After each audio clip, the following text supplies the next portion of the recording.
కాబట్టి నేను చెప్పేది అంటే చివరిగా మీకు చెప్పదలుచుకునేది అంటే ఈ కాంగ్రెస్ పార్టీ ఈరోజు చేసేటువంటి తప్పుడు విధానాలే ఇలా ఈ ఈ చరిత్రను మరిపించేటువంటి ప్రయత్నం.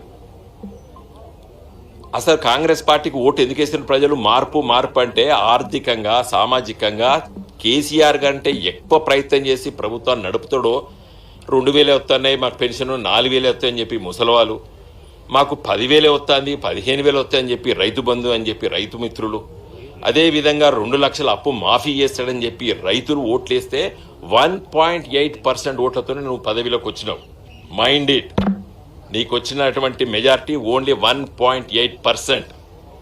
100కి 1 ఓటైతే నీకు మెజార్టీ వచ్చింది. ఈ మెజార్టీతోని ఎట్లా నువ్వు చరిత్రను మార్చే ప్రయత్నం చేస్తావు? అన్నిటికంటే ముఖ్యంగా ఈ కాకతీయులు కట్టినటువంటి ఈ చరిత్ర గురించి ఒకటే నిమిషం చెప్తా. కాకతీయులు దాదాపు 800 సంవత్సరాల కింద ఈ ప్రాంతాన్ని పరిపాలించారు. యావత్తు తెలుగు ప్రజలే కాదు, దక్షిణ భారతదేశం నాంక కాకతీయులు పరిపాలించారు. కాకతీయులు పరిపాలించినటువంటి ఈ వంశము క్షత్రులు కాదు, అగ్రవర్ణాలు కాదు, రెడ్లు కాదు, వెలుమలు కాదు, బ్రాహ్మణులు కాదు, వైశ్యులు కాదు. వీళ్ళు అనగారినటువంటి బడుగు బలహీన పేద వర్గాంచెలి వచ్చి రాజ్యాధికారం తెచ్చుకొని పరిపాలించారు. అందుకోసమే దాదాపు 44,000 చెరువులు కుంటలు నిర్మించారు కాకతీయులు.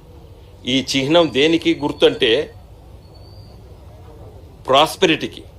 అక్కడ మీరు ప్రతి ఒక్క అంశం తీయండి మిత్రులారా, మీడియా మిత్రులారా, ప్రతి ఒక్కటి అవపడుతుంది. అంటే ఒక రాజ్యం ఏ విధంగా గొప్ప వైభవంగా విరసిల్లిందో మీకు అర్థమవుతుంది. పాడి పంటలు గొప్పగా ఆ రోజులలో ఈ ప్రాంతాన్ని పరిపాలించినటువంటి మహారాజులు.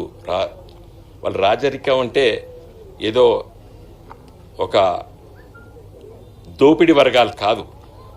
ఆ రోజు వాళ్ళు సామాన్యుల నుంచి వెళ్ళి మరి వ్యవసాయ పన్నులు వసూలు చేసి రాజ్యాన్ని పరిపాలించి వ్యవసాయాన్ని దాదాపు 800 సంవత్సరాల తర్వాత కూడా మరి మనలాంటి వాళ్ళందరం బ్రతుకు తెరువు ఇంత తిండి తింటున్నాం అంటే కాకతీయ మహారాజులు కట్టించేట చెరువులు కుంటల వల్ల.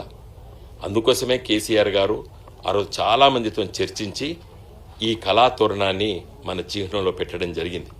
దీనికి తోడు చార్మినార్ 400 సంవత్సరాల క్రితం హైదరాబాద్ మహానగరంలో మరి ప్లేగు వ్యాధి వచ్చి వేలాది మంది చనిపోతే వారి చిహ్నంగా అది కట్టుకున్నాం. అందుకోసమే మరి లక్ష్మణ్ ఏలే గారు ఎవరైతే ఆ చిత్రీకరించారో వారి మాటలో చెప్పాలంటే ఈ కళాతోరణము వ్యవసాయానికి చిహ్నము, ఇరిగేషన్కు చిహ్నము. ఆ చార్మినారు మరి వైద్యం ప్రజల సంక్షేమం కోసం అని చెప్పి దీన్ని ఆలోచన చేసి తెలంగాణ ఎంబ్లంలో ఇది పెట్టడం జరిగింది. వ్యవసాయం, ఇరిగేషన్ అండ్ హెల్త్, ప్రకృతిని సంరక్షించాలనేటువంటి ఆలోచనలో ఉండి ఇవన్నీ చేయడం జరిగింది. కాబట్టి నేను చివరిగా కోరేది ఏంటంటే, మరి నేను చెప్తున్నాను, రేవంత్ రెడ్డి గారు మార్చలేడు. అసహజంగా చెప్తాను. ఎందుకు మార్చలేడు అంటే ఇది గవర్నమెంట్ ఆఫ్ ఇండియా అంటే గెజిట్ రావాలి. అర్థమైందా? ఇప్పుడు వీళ్ళకి ఎవరు సక్కగా ఏం తెలియదు. ఇప్పుడు ఉన్నటువంటి వాళ్ళు ఇది కేసీఆర్ గారు ప్రతిపాదన చేసిన తర్వాత కేంద్ర ప్రభుత్వం బాగా ఆలోచించి ఇచ్చినటువంటి జీవో కాపీ తర్వాత ఈ చట్టం ఉంది. దీనికి state emblem of India regulation of use rules 2007 ఇది అమెండ్మెంట్ కూడా అయింది. దీని ప్రకారంగా కేంద్ర ప్రభుత్వం ఒప్పుకుంటేనే మార్చచ్చు. కాబట్టి ఈయన ఇవ్వాలని రేపు 2వ తారీఖున ప్రకటన చేస్తే అది అయ్యేది కాదు, పోయేది కాదు.